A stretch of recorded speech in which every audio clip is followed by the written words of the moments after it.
اس کو کوئی اور سکھا جاتا ہے، یہ کلام اس کا اپنا ہے۔ فرمایا اگر تم اس بات میں سچے ہو فَأْتُوا بِسُورَةٍ مِّن مِّثْلِهِ، تو پھر اس قرآن جیسی ایک سورت تو پیش کر دو۔ یہ قرآن ایسا ناریب، ہدایت والا، نصیحت والا، معزت والا اور حکمت والا، اللہ کے عرفان علم کا منبع ہے، اور ہر انسان کی زندگی کے جتنے گوشے ہیں، انسان کی زندگی کے جتنے مرحلے ہیں، انسان کو ہر مرحلے میں کوئی اس کی رہنمائی کرنے والی کتاب ہے تو وہ ایک اللہ کا قرآن اس کی کتاب ہے۔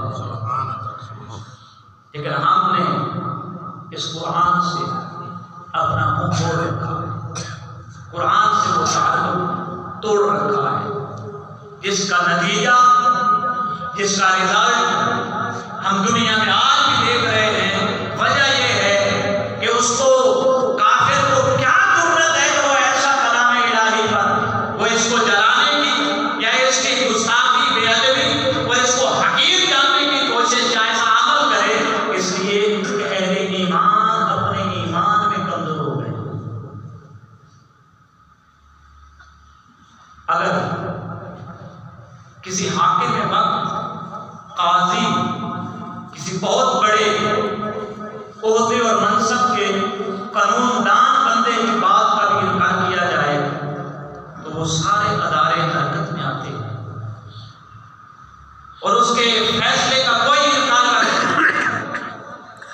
جس کا بھی قاضی اور جج کی سٹیمپ لگ جائے انکار کر دے کوئی، اس پر دفع لگتی ہے، جرم لگتا ہے، سزا لگتی ہے۔ یارو جو اللہ کا قرآن ہے، کلام الہی ہے، اس جیسی جو کائنات میں مثالیں نہیں ہے کہ کوئی اس کی گستاخی کرے، اس کی بے ادبی کرے تو پھر اس کے بارے میں کیا نظریہ ہونا چاہیے؟ اور یہ سارا کچھ غیر مسلم اس لیے کرتے ہیں کہ ہم نے جب سے قرآن کا دامن چھوڑا ہے، اور وہ وقت یاد کریں جس وقت میں امیر المومنین، خلیفہ اول، جانشین مصطفیٰ، وزیر مصطفیٰ، مراد مصطفیٰ اور محبوب مصطفیٰ حضرت جناب سیدنا فاروق اعظم رضی اللہ تعالیٰ عنہ کے ذات، روم کا بادشاہ، ایران سلطنت کا بادشاہ، یہ سارے کام رہے ہوتے تھے۔ کیوں؟ کہ ان کے پاس دنیا کی آسائش، دنیا کا مال و متا، دنیا کی پراپرٹی، دنیا کے یہ سارے دھندے نہیں تھے۔ ان کے پاس ایک چیز تھی، ایمان کی وہ پاور غیرت اتنی تھی کہ وہ مدینے میں مسجد نبوی میں اینٹ کا تکیہ بنا کر سوئے ہوتے تھے تو وہ اپنے بادشاہ محل میں بیٹھ کر بھی کام رہا ہوتا تھا۔ کہیں ایسی بات ہو گئی تو یا نبی کا غلام، محمد عربی کا وفادار، جس کا نام عمر ہے یا جس کا نام صدیق ہے یا جس کا نام عثمان ہے یا جس کا نام علی ہے، کہیں ہماری خبر نہ لے، ڈر رہے ہوتے تھے، کام رہے ہوتے تھے۔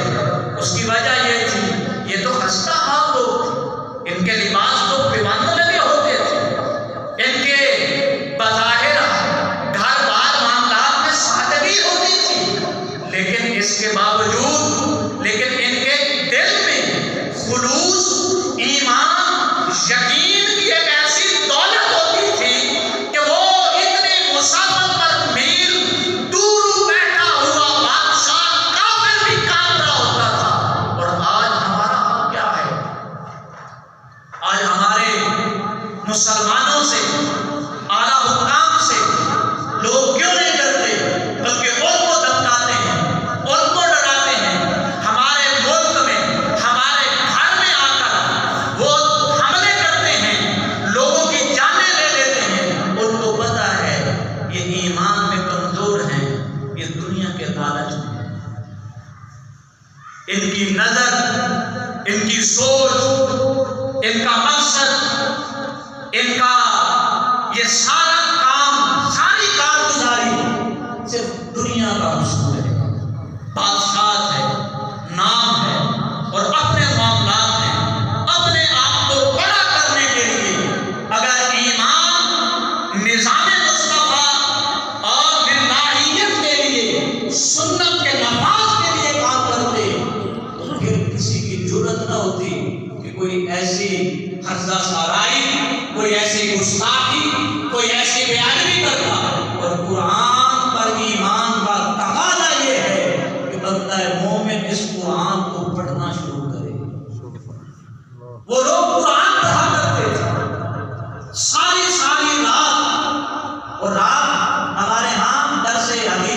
ہر جمعرات کو ہم درس حدیث پڑھتے ہیں، اور اس کے علاوہ عشاء کی نماز کے بعد ہمارا معمول ہے ہم دوسرے سپارے میں قرآن پاک کی 1-2 آیات کا ترجمہ سنتے سناتے ہیں، اور ہمارے پرنسپل صاحب اور ساتھی محبت والے تشریف رکھتے ہیں، بیٹھتے ہیں، ذوق مناتے ہیں۔ اور رات کے حدیث مبارکہ میں یہی تھا کہ حضرت میرے آقا سید عالم صلی اللہ علیہ وآلہ وسلم کے صحابی ہیں، وہ فرماتے ہیں، عرض کرتے ہیں، ان کا نام حارث ہے، عرض کرتے ہیں آقا رات بیداری میں گزرتا ہے، اس کے ذکر و فکر میں گزر جاتی ہے۔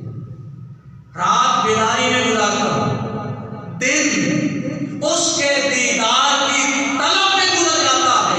حضور میرے ایمان کی میری حالت ہے، حضور فرماتے ہیں تو نے ایمان کی حقیقت کو پا لیا۔ یہ ہے ایمان کی اصل حقیقت کہ تیری رات گزرے تو اسی کی یاد میں گزرے۔ اور کئی صحابہ کرام، کئی ایسی ہستیاں، حضرت امام شافعی رحمۃ اللہ علیہ، ان کا آج کیوں ذکر نام ہے، وہ ساری رات قرآن ہر روز ہر رات میں ایک ختم قرآن کیا۔ تو ہمارے پاس تو 2 آیات پڑھنے کے لیے ٹائم نہیں ہے۔ جب ہم قرآن سے تعلق نہیں رکھیں گے تو غیر مسلم، کافر، منافق، ہندو، سکھ، عیسائی، قادیانی، ان کو تو موقع ملے گا، وہ تو کوشش کرتے رہیں گے۔ اور جب اگر گھر والے جاگ رہے ہوں، گھر والے بیدار ہوں، چوکنا ہوں، تو چور اس گھر کی طرف منہ نہیں کرتا۔ اگر چور کو پتہ ہو جائے یہ سارے دھت ہو گئے ہیں، مست ہو گئے ہیں، کوئی خبر نہیں ہے، تو وہ حملہ کرنے کی کوشش کرتا ہے، اس لیے کہ ان کو تو پتہ ہی نہیں ہے، ان کی توجہ ہی نہیں ہے۔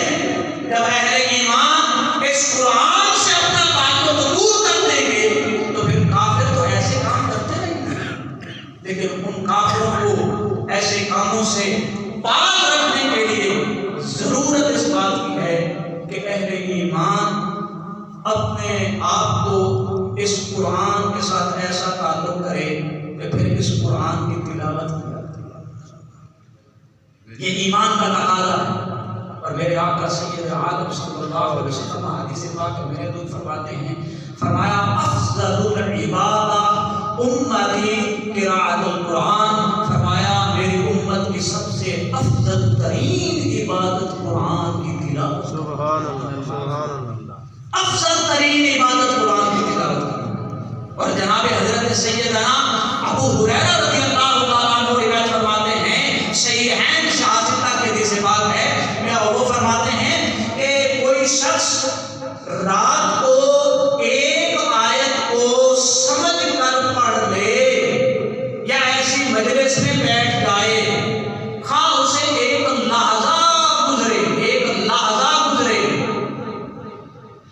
ایک لحظے میں، تھوڑے سے وقت میں، فرمایا پھر جا کر سو جائے، اور ایک آدمی ساری رات نوافل کرتا رہے، تسبیح کرتا رہے، فرمایا اس بندے کو ساری رات عبادت کا ثواب ملے گا جو قرآن سمجھ کر سویا ہے۔ سبحان اللہ، سبحان اللہ۔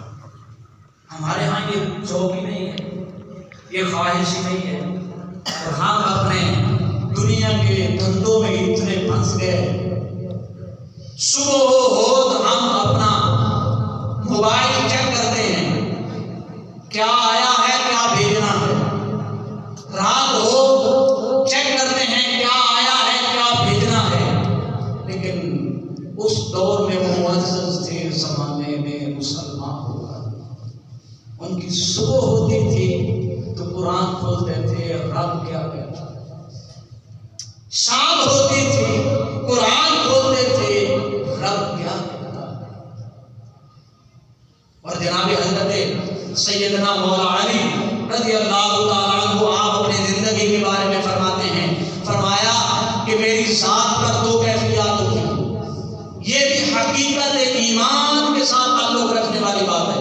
فرمایا میرے مجھ پر یہ کیفیت تاری ہوتی ہے، کبھی میرا دل کرتا ہے کہ میں اللہ سے باتیں کروں، اور کبھی میرا دل کرتا ہے میں اللہ کی باتیں سنوں۔ تو غلام صحابہ عرض کرنے لگے کہ امیر المومنین ارشاد فرمائے، وہ کون سی کیفیت ہے؟ آپ فرماتے ہیں جب میرا دل ہوتا ہے کہ میں اللہ سے باتیں کروں تو فرمایا میں نماز پڑھنا شروع کروں، پھر اس سے عرض کرتا ہوں، مناجات کرتا ہوں، رات گزر جاتی ہے۔ اور فرمایا کہ جب یہ طلب ہو کہ اللہ کی سنو رب کیا کہتا ہے تو کہا پھر قرآن کھول کر بیٹھا۔ اگر اس بات کا بھی نظارہ اور اس بات کی بھی کیفیت اور اس بات کا بھی مشاہدہ کرنا ہو تو تاریخ کے ان جھروکوں میں جا کر دیکھیں کہ وہ کربلا کے میدان میں امام پاک امام حسین رضی اللہ تعالیٰ عنہ آخری وقت بھی کیا کر رہے ہیں؟ اس قرآن کی تلاوت کر رہے ہیں، اس قرآن کو پڑھ رہے ہیں۔ اور آج ہم نے اس قرآن کو پڑھنا چھوڑ دیا، قرآن سے تعلق توڑ دیا۔ انسان کی زندگی کا ضامن اور انسان کی زندگی کے ہر موڑ پر رہنمائی کرنے کی کوئی ضامن اور ضابطہ کتاب ہے تو وہ قرآن ہے۔ ایک کاریگر ایک مشینری بناتا ہے، ہم دوائیں لیتے ہیں یا ہم موبائل ہر بندے کے پاس ہے، گھر میں دوائی بھی لینی پڑتی ہے۔ آج وقت ایسا ہے ہر بندہ دوائی استعمال کر رہا ہے۔ دوائی کی جب ہم ڈبی لیتے ہیں تو اس ڈبی کے اندر جہاں وہ سیرپ ہوتا ہے اس کے ساتھ ایک پرچہ ہوتا ہے، اور اس پرچے کے اوپر کی احتیاط لکھی ہوتی ہے، استعمال کا طریقہ لکھا ہوتا ہے، اور یہ بھی لکھا ہوتا ہے کب استعمال کرنی ہے، کیوں کرنی ہے، کیا ہو تو کیسے دینی ہے۔ اللہ نے اس انسان کے سپردے کو بنایا، اس انسان کی مشینری کو، اس وجود کو بنایا، تو بنانے کے بعد اس انسان کے صحیح کمال اور اعلیٰ ہونے کے لیے ایک قرآن کلام نازل کیا۔ فرمایا بندے تیری ذات بھی ایک مشینری کی طرح ہے، ایک چیز کی طرح ہے جس کو میں نے بنایا ہے، اگر اس میں کسی قسم کی کوئی بھی تو خرابی دیکھے تو اس کی بھی ہدایت تمہیں ملے گی، تو قرآن دے۔ جناب حضرت سیدنا مولانا علی رضی اللہ تعالیٰ عنہ فرماتے ہیں اگر میں قرآن کے علوم میں، فرمایا مجھے میرا اگر جوتے کا تسمہ بھی گم ہو جائے تو وہ بھی میں قرآن سے تلاش کروں۔ تو قرآن ایسی کتاب ہے، میرے آقا سید عالم صلی اللہ علیہ وسلم فرماتے ہیں، فرمایا لوگو تمہارے اندر دو چیزیں چھوڑے جا رہا ہوں، ایک کتاب اللہ اور ایک وَقِتْرَتِی، اور ایک روایت میں ہے وَسُنَّتِی، کہ اپنی سنت چھوڑے جا رہا ہوں۔ دو چیزیں فرمایا جو اس کو مضبوطی سے پکڑے رکھے گا تو فرمایا وہ کبھی گمراہ نہیں ہوگا، کبھی وہ راہ ہدایت سے بھٹکے گا نہیں، صراط مستقیم پر رہے گا۔ جس کے دل میں، جس کے دامن میں قرآن کی محبت، قرآن کا ادب، قرآن سے بھی تعلق رہے اور میرے نبی کی آل سے بھی تعلق رہے۔ قرآن پر ایمان کا تقاضا یہ ہے تلاوت کی جائے، دوسرا تقاضا یہ ہے کہ اس کو صحیح پڑھا جائے، تجوید کے ساتھ پڑھا جائے۔ تیسرا تقاضا یہ ہے کہ پڑھنے کے بعد اس پر عمل کیا جائے۔ چوتھا ایمان بالقرآن کا چوتھا تقاضا یہ ہے کہ اس قرآن میں تدبر، تفکر کیا جائے، غور کیا جائے۔ اللہ خود حکم فرماتا ہے کیا تم اس قرآن میں غور و فکر نہیں کرتے؟ تمہارے لیے ہم نے یہ احکام تو واضح روشن کھول کھول کر بیان کر دیے ہیں، فرمایا اس میں غور و فکر کی جائے۔ اور چھٹا تقاضا یہ ہے کہ اس قرآن کا ابلاغ کیا جائے، تعلیم دی جائے۔ نہایت ہی معذرت کے ساتھ ٹائم ہو گیا، ایک جملہ کہہ کر یہ ہمارے حالات میں یہی ہے کہ یہ غیر مسلم اس لیے بھی یہ سارے معاملے کرتے ہیں کہ قرآن کو، یہ تو سویڈن ملک ہے، امریکہ میں اور ملکوں میں بھی اگر ہم ہسٹری اٹھائیں تو ایسے یہ معاملات ہوتے رہے، لیکن وہ کیوں کرتے ہیں؟ اس لیے کرتے ہیں کہ جب ہم اہل ایمان کی، مسلمان کی قرآن پڑھنے پڑھانے والے حافظ عالم کا جب ہم احترام نہیں کرتے، سب سے زیادہ تو حق ہمارا تھا کہ ہم اس کا احترام کرتے ہیں۔ ان کو جب پتا ہے کہ یہ کلمہ پڑھنے والے خود حفاظ پر، قرآن پڑھنے پڑھانے، تعلیم دینے والے، دین سکھانے والوں پر زبانیں چلاتے ہیں اور طرح طرح کے تانے، طرح طرح کے الزامات اور طرح طرح کے یہ فتنہ بازی کرتے رہ جاتے ہیں، پروپیگنڈے کرتے رہ جاتے ہیں، اگر ہم کریں گے تو انہوں نے ہمیں کیا کچھ کہنا ہے؟ اس میں بھی کمزوری ہماری ہے۔ غیر مسلم تو وہ اپنے عمل میں وہ تو ہے ہی غیر مسلم، لیکن وہ کیوں اس کو یہ شرح ملتی ہے، کیوں اس کو یہ اتنا کرنے کے اوپر اس کو کون سی ایسی چیز ہے کہ جو اس کہتی ہے کہ کرنے کچھ نہیں ہوگا؟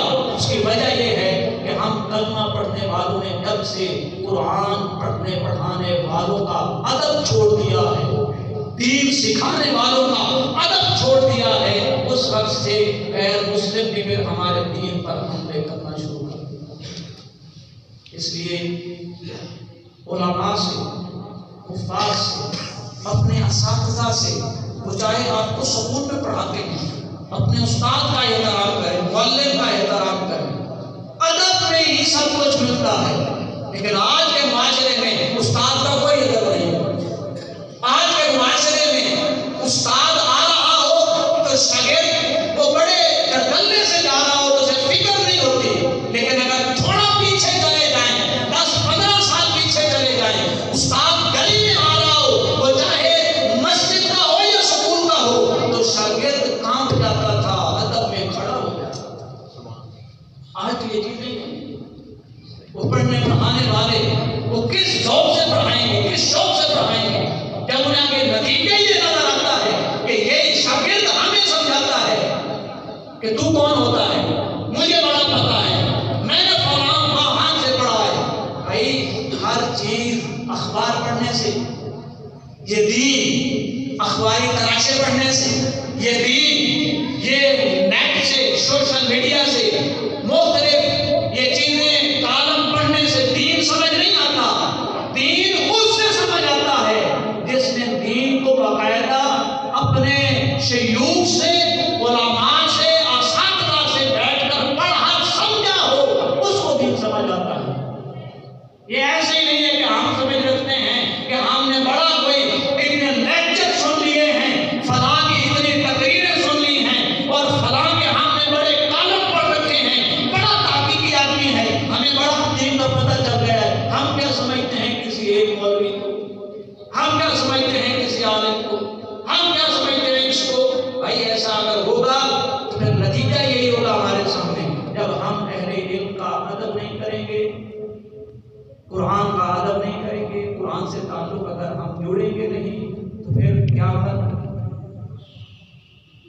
کہ معاملات میں سے یا نشانیوں میں سے یہ نشانیاں ہیں جو ہمارے سامنے آ رہی ہیں۔ اس لیے گزارش یہ ہے کہ ہمارے ہاں ہر روز عشاء کی نماز کے بعد ہم نے ترجمہ القرآن کا سلسلہ جاری رکھا ہوا ہے، کوئی فیس نہیں ہے، بغیر فیس کے۔ ٹائم کتنا ہے؟ 10 منٹ، 7 منٹ، 10 منٹ بس، لیکن اس کے لیے بھی ہم اگر وقت دیں، قرآن سے تعلق جوڑیں، تو اللہ ہماری اس دین اور دنیا کو بہتر